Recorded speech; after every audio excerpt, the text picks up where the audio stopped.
নমস্কার, আশা করছি সবাই খুব ভালো আছেন। আজকে টুক করে ভাবলাম একটা বেডরুম মেকওভার আপনাদের সাথে শেয়ার করি।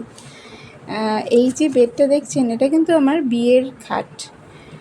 আর এই যে খাটটা ঠিক রুমের মাঝ বরাবর রাখা আছে।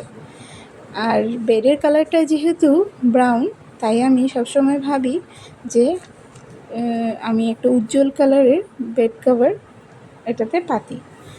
আমি প্রথমেই দুটো বিছানা চাদর পাতবো। প্রথমে এটা পাচ্ছি, এটা হচ্ছে রাতে পেতে শুভ, তার উপরে একটা অন্য বিছানা চাদর পাতবো। কেন কি সারাদিনে আমাদের বেডশিটটা অনেক নোংরা হয়, তাই ঘুমানোর সময় তো একটু শান্তিপূর্ণ ঘুমটাই দরকার। তাই আমি দুটো পাতি সব সময় চেষ্টা করি। আর উপরেরটা তুলে রেখে দিই আর নিচেরটা পেতে ঘুমাই। আর এই যে পিলো কভারগুলো জানেনই তো সবাই, একটা বেডশিটের সাথে দুটোই পিলো কভার পাওয়া যায়। তাই চেষ্টা করি যে আরও দুটো যে পিলো, ওগুলো যাতে একটু ম্যাচিং করে দেওয়ার, তাতে একটু স্নিগ্ধ ভাব হয় রুমটা, খুবই ভালো লাগে দেখতে। আর দিনের শেষে এই বেডরুমটাই একটু রিল্যাক্সিং ভাব দেয় আমাদের। এই বেডরুমটার ভিতরে ঢুকলেই মনটা শান্তি হয়ে যায়। তাই আমি চেষ্টা করি বেডরুমটা সব সময় গুছিয়ে রাখার। আর আমার বেডরুমে কিন্তু একটি 3 পাল্লার আলমারি আছে, যেখানে আমাদের যেগুলো জামা কাপড়গুলো রাখা হয়। আর একটা ছোট্ট ড্রেসিং টেবিল আছে, দুটো বড় বড় জানালা আছে, আর একটা ছোট্ট বেলকনি আছে। আর ওয়াশরুম তো সবারই থাকে মোটামুটি আজকাল বেডরুমে।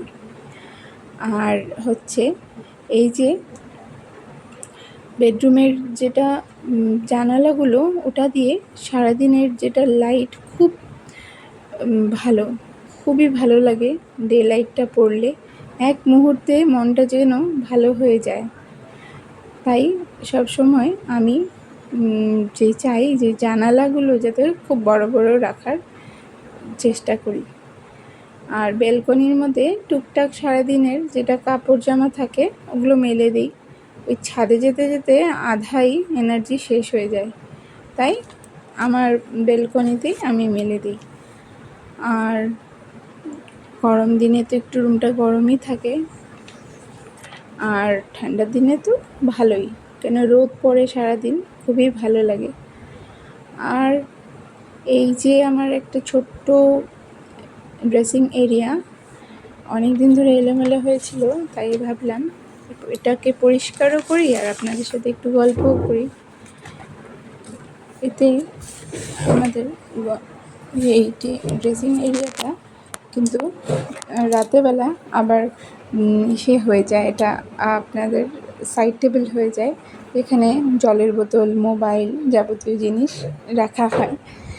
আর ভিতরের অর্গানাইজেশনটা আজকে দেখালাম না, অন্য একদিন দেখাবো যে কী করে আমি অর্গানাইজ করে রাখি, তাহলে আপনারাও হয়তো কিছু আইডিয়া পেয়ে যাবেন।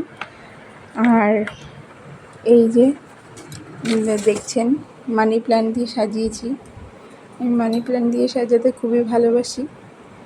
আর এই যে স্টিকারগুলো আমার মেয়ের লাগিয়েছে ছোটোবেলা, আমি আর এগুলোকে তুলে পরিষ্কার করে ফেলিনি, যেহেতু ও বড় হবে তখন দেখবে ওর ছোট্টবেলার স্মৃতি, মনটা ভালো লাগবে।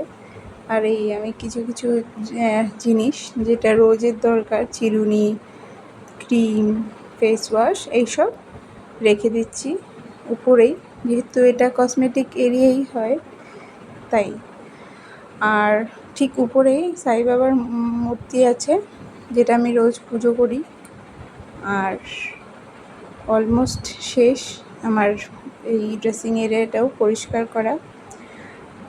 এই ড্রেসিং এরিয়াতে আমি যখন ড্রেস আপ করি, ঠিক আমার লাইটটা পিছন থেকে আসে, তাই ড্রেসিং এরিয়াটা খুবই ভালো এরিয়াতে বসানো হয়েছে। তাতে করে আমাকে এক্সট্রা লাইট আর দিতে হয় না। অলমোস্ট শেষ আমার। এখন একটু মুছে দিচ্ছি, অনেক দিন ধরে মোছাও হয়নি, তাই একটু মুছেও দিলাম। যাক, আপনাদের সাথে গল্প করতে করতে আমার কাজটাও মোটামুটি শেষ হয়ে গেল।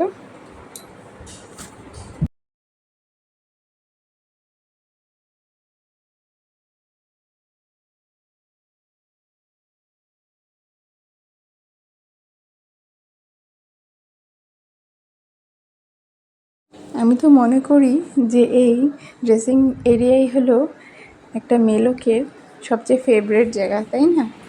এই যে আমার পুরো রুমটার একটা ফাইনাল লুক। আশা করছি আপনাদের খুব ভালো লাগবে। জানাবেন কমেন্টে কীরকম লাগলো। আমি আমার পুরো সাধ্য এবং সাধ্য দিয়েই রুমটা গুছিয়েছি। আশা করছি সবার খুব ভালো লাগবে।